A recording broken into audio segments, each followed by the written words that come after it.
Hi, I'm Lindsey Bass. I run consultant relations at a large asset manager in the UK. I work full-time and I'm a co-parent to two young girls.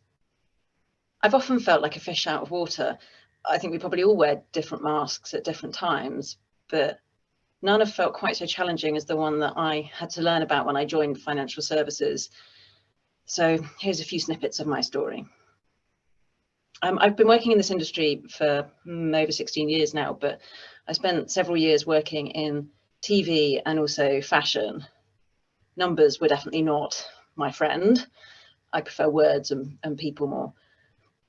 But I would never have imagined that I would have ended up with a career in finance when I was younger. My first job in finance was at a large hedge fund, so I properly went headlong into the unknown, fresh out of fashion. So I didn't understand what on earth anyone was talking about.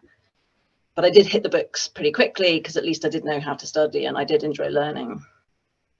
But it was really hard to shake that imposter feeling that everybody knew more than me, they were smarter than me. Everyone I worked with seemed to have maths, economics or finance degrees, or at least been working in finance since forever. But I started picking a few things up, but it wasn't really until I actually started challenging people or questioning their statements of fact that I realized I did know more than I think, and I was enough. Either that or a lot of people had just been bluffing. But something else didn't sit right, because the other glaring fact about the industry was the dominance of men and to some extent the subordination of women. Fashion and TV have got plenty of senior female role models, but in finance, and particularly the alternative sector that I was in at the time, well, every conference I attended, there was a sea of men with a smattering of women who were all very glamorous and very well heeled. Women were predominantly, but definitely not exclusively, the client-facing team, the door openers, the window dressings.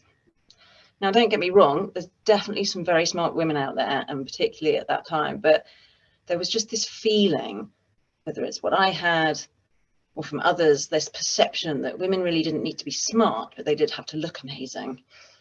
It was more a matter of your image and who you knew rather than what you knew.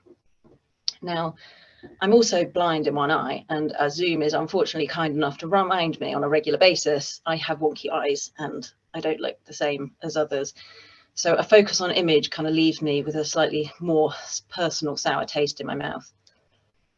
The combination of these two factors, though, have meant that I've really struggled for a long time to feel good enough without the need to prove something, and I never wanted other people to assume things about me.